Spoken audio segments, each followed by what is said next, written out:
से मुझे लोगों ने मुझे प्रोफेसर बना दिया।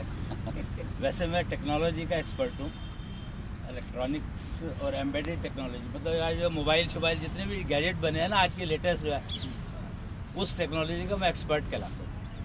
और 2003 में department of science and technology ने मुझे टेक्नोलॉजी किंग डिक्लेयर किया था। तो मैं बहुत सारे टेक्नोलॉजी बनाई है, मतलब 3000 पेटेंट है मेरे पास, आप ये सोच लो, इतने सिस्टम बनाए मैंने। रिजेक्शन कंट्रोल का एक्सपर्ट रहा। तो जालंधर में इंजीनियरिंग कॉलेज में एक लेक्चर था मेरा, कोई 3-4 हज़ार स्टूडेंट्स बैठे थे। तो उनमें से एक प्रोफेसर ने कहा, प्रोफेसर आगे बैठे थे, कि सर इंडस्ट्री की रिजेक्शन तो आपने बहुत कम कर ली, ज़िंदगी की रिजेक्शन कम करने के लिए कुछ करो। तो तब तो मुझे ये नहीं पता था कि ज़िंदगी में रिजेक्शन भी कुछ होता है। घर आए दिल्ली, जालंधर से दिल्ली वापस आए। जब सवेरे उठा तो देखा कि डाइनिंग टेबल में बैठ करके पिताजी नाश्ते से पहले 2 गोली खा रहे थे। तो तुरंत समझ में आ गया कि रिजेक्शन है क्या। मतलब 1 ही मिनट लगा और 1 ही रात के सोने के उठने के बाद ही पता लगेगा कि रिजेक्शन किसको कहते हैं। फिर एक स्टेटमेंट मार्केट में आता है, दोपहर में जब मार्केट ऑफिस जाने के लिए निकले, आजकल समय बहुत ख़राब चल रहा है तो किसी के ऊपर भरोसा नहीं किया जा सकता। और अब किसी के ऊपर अगर भरोसा नहीं कर सकते ज़िंदगी में आप करोगे क्या? सारी ज़िंदगी आप सुबह उठते हो से लेकर के और रात को सोने तक दूसरों पे डिपेंडेंट हो। अब क्या करोगे? हिमालय पे सारे जा नहीं सकते। तो फिर मुझे समझ में आया कि कुछ करना पड़ेगा। तो फिर मेरी line of direction of life जो है ना थोड़ी सी बदली। फिर मैंने सोचना शुरू किया, टेक्नोलॉजी का एक्सपर्ट हूँ मैं और लाइफ की रिजेक्शन को कम करना है तो करूँ क्या? फिर मैंने डिसाइड किया कि चलो एक डायग्नोस्टिक सिस्टम बनाते हैं। मैं ना मेडिकल इंस्ट्रूमेंट्स का एक्सपर्ट हूँ। ऑल इंडिया इंस्टीट्यूट के operation theatre and intensive care unit, neuro surgery, heart surgery 85 में मैंने लगाए थे सारे। तो इसलिए मेडिकल इंस्ट्रूमेंटेशन का मैं एक्सपर्ट रहा हूँ, तो मुझे पता है मेडिकल इंस्ट्रूमेंट कैसे बनते हैं, टेक्नोलॉजी। तो मैंने डिसाइड किया कि एक ऐसा सिस्टम बनाया जाए, एक ही सिस्टम हो जो बता दे कि भैया तू बीमार है और कितना बीमार है। तो कुछ थोड़ा सा जब आगे चले इसके ऊपर रिसर्च, सो कॉल्ड रिसर्च, मैंने एक इंस्टीट्यूट क्रिएट किया उसी टाइम पर। मैं एक्चुअली बिजनेसमैन रहा हूँ, मैंने कभी नौकरी करी नहीं है वैसे। तो फैक्ट्री थी मेरी, इंडस्ट्री चलती थी, कुछ करते रहते थे, एक्सपेरिमेंटिंग का आदत पड़ी हुई थी। तो एक इंस्टीट्यूट मैंने उस टाइम पे क्रिएट किया, time clock museum and research centre. और टाइम के ऊपर रिसर्च शुरू की कि पहले क्या होता था हेल्थ केयर के लिए। और एक मतलब पता लगा कि एक ऐसा सिस्टम है जिससे आप कोई भी प्रॉब्लम डायग्नोस कर सकते हो। नब्ज, अगर आप नब्ज को पढ़ना जानते हो तो आप, मेरे ख्याल से हर तरह की प्रॉब्लम तकरीबन डायग्नोज हो जाती है उससे, ऐसा सुना गया था। मुझे नहीं पता नब्ज होती क्या है, क्योंकि मैं कभी मतलब ही नहीं था। पर आज मैं शायद नब्ज ज्ञान का इकलौता एक्सपर्ट हूँ पूरे वर्ल्ड में। मैं नब्ज ज्ञान को टेक्नोलॉजी से जोड़ा और उस लेवल तक चला गया कि मुझे आज पता है कि रावण ज्ञान क्या था। रावण को सब ज्ञानी कहते हैं, पर रावण को ज्ञान क्या था ये मैंने रिसर्च करके निकाला। तो अभी अब जो बात करते हैं ना नब्ज ज्ञान की, तो जो वैद्य लोग हैं, जितने भी आयुर्वेद के लोग हैं, ये 3 बात करते हैं, वात, पित्त, कफ। तो इसके कॉम्बिनेशन टोटल बना के वो ईसीजी और एलोपैथी और सब डॉक्टरों ने मिल करके करीब 300 नब्ज का ज्ञान है उनको। आज टोटल वर्ल्ड में अगर देखेंगे तो करीब 300-350 नब्ज की वेरिएशन। नब्ज का मतलब क्या है? हार्ट बीट के अंदर क्या वेरिएशन हो रही है। अगर आपने ईसीजी देखा होगा तो उसमें 3 पैरामीटर आते हैं। रावण को 1.5 करोड़ नाड़ी का ज्ञान था, मतलब एक हार्ट बीट में 1.5 करोड़ नब्ज ज्ञान पढ़ लेता था। फिर थोड़ा सा और आगे चले तो ऋषि वशिष्ठ जो राम जी के गुरु हुए, उनको 3.5 करोड़ नाड़ी का ज्ञान था। प्रॉब्लम क्या हुई कि उनकी कैलकुलेट की हुई जो मुहूर्त था वो भी बदल गया। तो इसका मतलब ज्ञान अभी आगे है। तो ऋषि दुर्वासा को 10 करोड़ नाड़ी का ज्ञान था। और फिर थोड़ा और आगे चले तो टोटल 72 करोड़ वेरिएशंस पॉसिबल है एक हार्ट बीट में। 72 करोड़ टाइप की वेरिएशंस एक हार्ट बीट में संभव है। अब तो ये तो बहुत ज़्यादा हो गया, पर चलो उसका हमने करना क्या है, तो ईसीजी को समझते हुए, क्योंकि मशीनों मेडिकल इंस्ट्रूमेंट्स का एक्सपर्ट था, तो मैंने एक पैरामीटर और निकाला और उससे हम लोग इम्यूनिटी मेजर कर लेते हैं। तो एक वो मशीन दिखाएंगे? हाँ जी, मशीन सही है। शंख मीटर। एक्चुअली शंख टेक्नोलॉजी एक ऐसी टेक्नोलॉजी है जो डायरेक्टली आकाश तत्व से जुड़ी है। वो क्या करती है, आपकी जो आप सांस छोड़ रहे हो, हवा जो छोड़ रहे हो, उसमें जो कार्बन डाइऑक्साइड है उसको साउंड में कन्वर्ट करती है शंख, और वो आकाश तत्व का उपयोग करके करती है। तो एक ये मैंने छोटी सी मशीन बना दी, इसमें यहाँ पर एक ना वो दिख रहे होंगे आपको, एक होल सा है, ये तो 3 बटन है 4, और यहाँ पर एक होल है, यहाँ पर सेंसर लगा हुआ है, जो पल्स ऑक्सीमीटर आपने सुना होगा सबने, ये कोरोना ने सबको बता दिया, तो उसी को यूज़ करके, मतलब उसका एक वेरिएशन और कुछ ऑप्टिकल यूज़ करके यहाँ पर अंगूठा रखो और 5 गहरे सांस लो, तो ये आपको वैल्यू बता देगा। जो 3 पैरामीटर ईसीजी बताता है, उसके अलावा एक चौथा पैरामीटर मैंने निकाला और वो वैल्यू यहाँ पर मेजर कर लेता हूँ मैं उस सेंसर से, और क्या पोजीशन है आपकी इम्यूनिटी की वो ये टेबल बता देगा।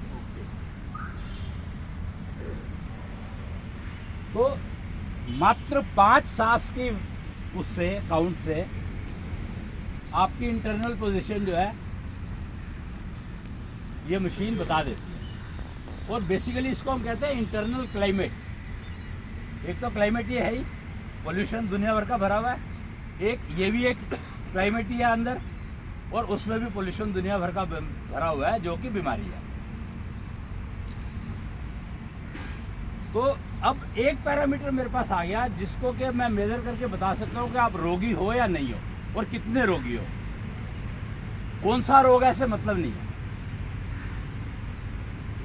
इंटरनल क्लाइमेट आपकी कितनी डिस्टर्ब है ये इसने बता दी।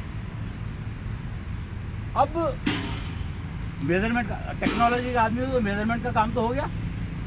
अब मैं क्या करूं भाई, मेरे को पता लग गया कि आपकी ये पोजीशन है, पर इस पोजीशन का आप करोगे क्या, इसको इम्प्रूव भी तो करना है।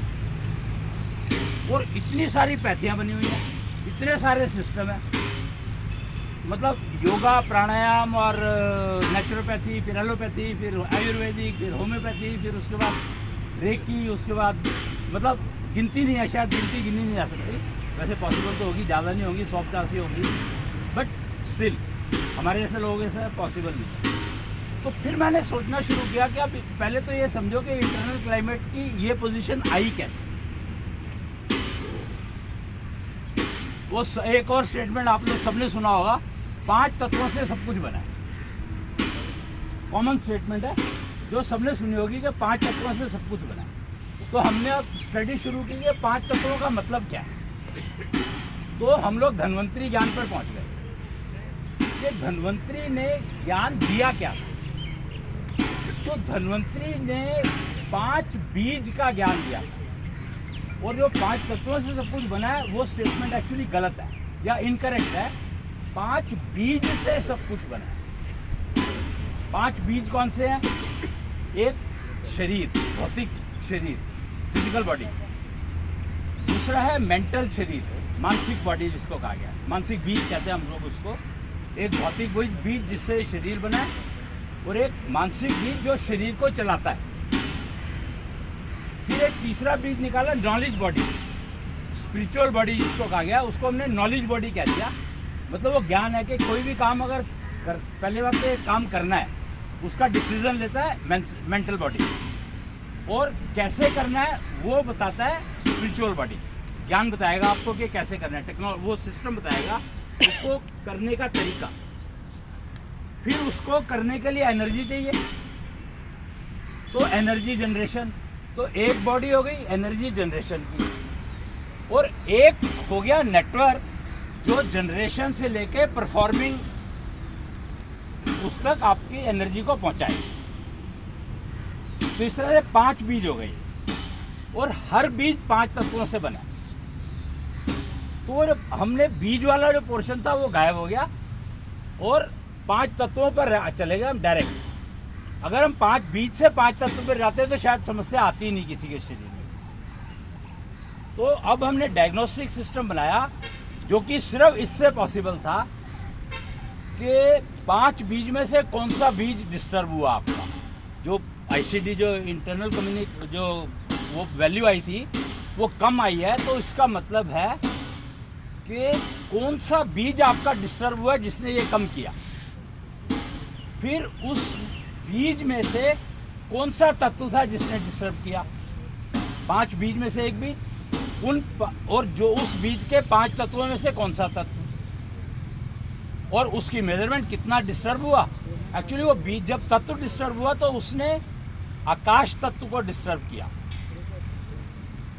तत्व डिस्टर्ब हुआ, एक इंडिविजुअल अग्नि हुआ या वायु हुआ या आपका जल हुआ या पृथ्वी हुआ या आकाश तत्व भी खुद भी डिस्टर्ब होता है।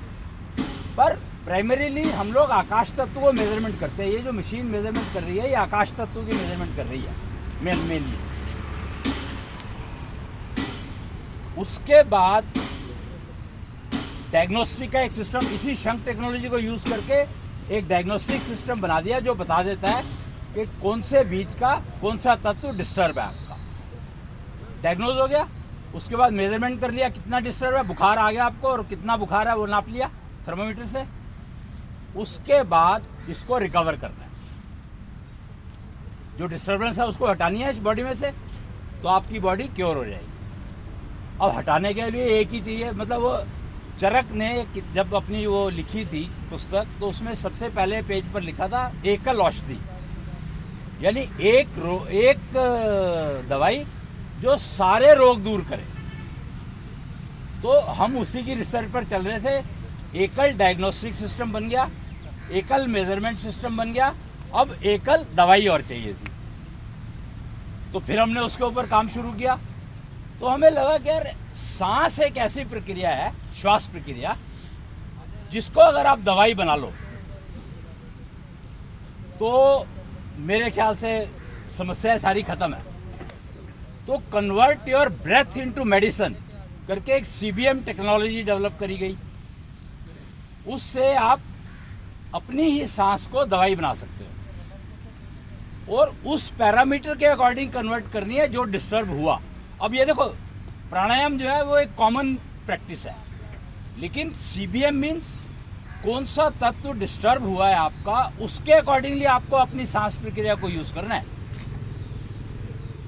और उसके साथ में हमने एक जोड़ दिया हार्ट बीट मॉड्यूलेशन, कि आपका जो हार्ट बीट है आपकी पर्सनल है, उसका यूज करो उस सांस के द्वारा, तो आपकी 100% गारंटीड है कि सारी समस्याएं आपकी शरीर की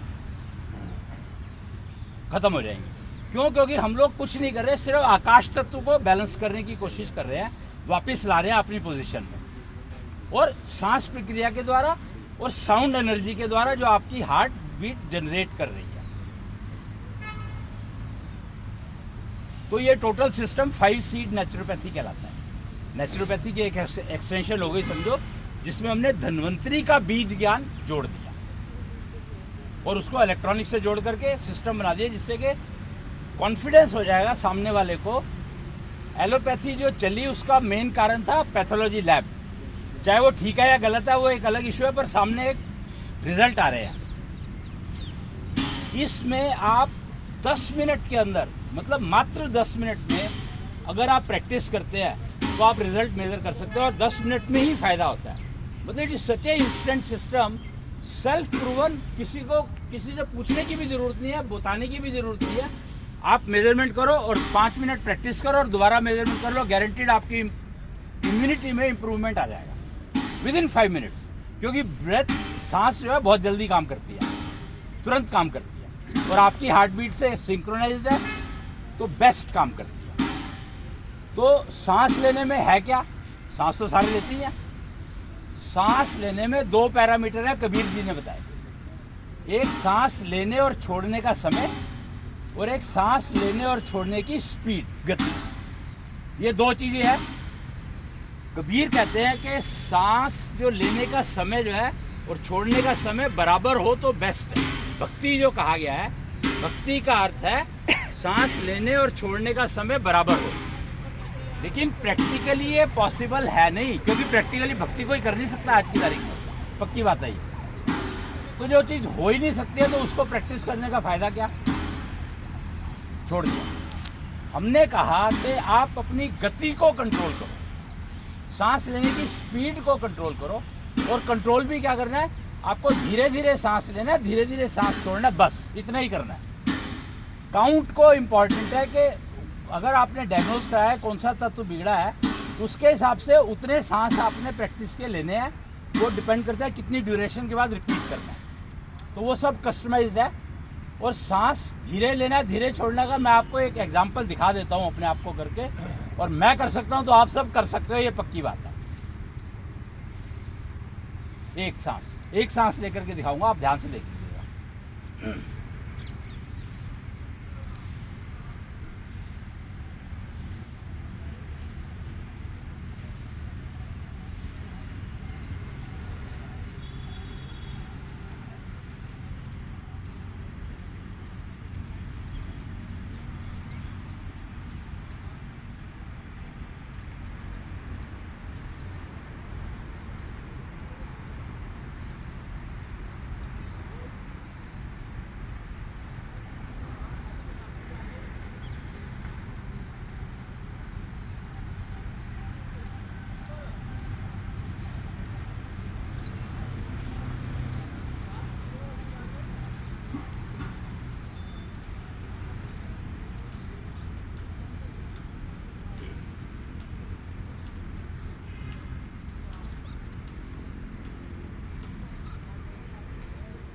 ये मैंने एक सांस लिया, इनहेल एक्सहेल। तो यहाँ तक अगर पहुँच गए फिर तो आपकी ज़िंदगी बहुत बढ़िया हो ही गई, इसमें कोई शक ही नहीं है। सर लंबा अपने आप हो गया, मैंने धीरे लिया। ये हाथ इसलिए उठाया था कि काम करते हुए आप इसका अभ्यास कर सकते हो, काम भी करो और सांस भी लो, पर धीरे धीरे लो, धीरे धीरे छोड़ो। बस हाथ उठाने का मतलब ये था कि काम नहीं छोड़ करके सांस लेने बैठ गए तो काम छोड़ दिया, वो नहीं करना है। पर पहले 40 दिन आप इसका अभ्यास करो, छोड़ करके काम और हाथ उठा करके करो, तो गारंटीड है कि आपकी बॉडी ना उस प्रैक्टिस को अडॉप्ट कर लेगी। फिर उसके बाद आप नज़ारा देखो कि आपकी ज़िंदगी एकदम बदल जाएगी। मतलब आप सोचोगे पता नहीं मैं कहाँ से हो गया है। कितनी बार लेना है? कितनी बार लेना है? ये एक्चुअली वैसे जनरली तो आप जितनी बार ले लो उतना फायदा है, सांस ही तो लेना और करना क्या है। पर अगर कोई प्रॉब्लम है तो फिर कस्टमाइज डायग्नोस कराने के बाद, वैसे एक जनरल प्रोसीजर बना रखा है हम लोगों ने, वो पेपर दे देना। हाँ जी, ला रहे। एक निष्ठा योग करके हमने निष्ठा योग करके एक सिस्टम बनाया है, उसके अंदर ये पेपर इसमें लिखा हुआ है, अगर ये कर लें आप तो ये आपको मतलब आपकी ज़िंदगी जो है ना समझो आज से ही बदल गई, आज से ही बदल गई। और वैसे आप भूलने वाले हो नहीं, क्योंकि इतना लंबा सांस कभी देखा नहीं होगा किसी का। सही बात है। हम में से कोई सवाल पूछना चाहे तो पूछ सकते हैं, बाकी बताना था जो मैंने वो तो बता दिया। टाइम पता नहीं कितना लिया आप लोगों का।